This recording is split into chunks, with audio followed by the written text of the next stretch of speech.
সফর 1447 ইসি বিভাগে একজন অনুষ্ঠিত হয়েছে। মহুয়া মনোরা লোকসাহিত্য লোকগোষ্ঠী তন্ত্র ধর্মগ্রন্থ থেকে পাঠ তন্ত্র প্রবর্তনের জন্য নিরলসভাবে কাজ করে যাচ্ছেন সে মানুষগুলো হচ্ছে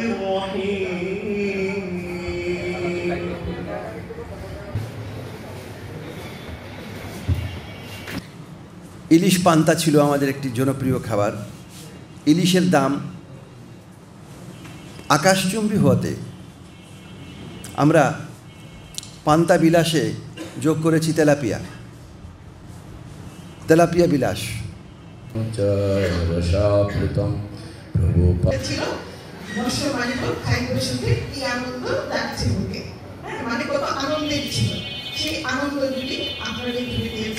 মৎস্য দপ্তর ময়মনসিংহের পক্ষ থেকে তাদের দুইজনকে এবং দেশের বুক ছেড়ে বই যাওয়া অসংখ্য নদী নালা খাওয়ার পর বাংলাদেশ গড়ে তুলি। দেখেন মাছ যদি অনিরাপদ হয় তাহলে এই সকল জলাশয় যাতে মৎস্য চাষের আওতায় আনে এবং লিজ দেওয়ার পরে সেগুলো যেন সঠিকভাবে চাষ হয় সেটা যেন উনি ওনার টিমকে একটু আমরা সবার প্রত্যেকেরই উচিত যার যে নিরাপদ মাছ আমরা যতদিন নিরাপদ না করতে পারবো আমরা যারা ভোক্তা তারা কিন্তু স্বাস্থ্য ঝুঁকিতে পড়বো।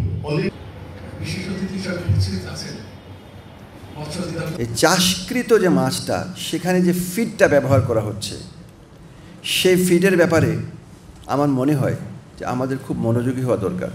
ফিডে যে খাবারগুলো দেওয়া হচ্ছে এর মধ্যে এমন কিছু কেমিক্যাল আছে, এমন কিছু ধাতব উপাদান আছে যা মানব শরীরের জন্য অত্যন্ত ক্ষতিকর।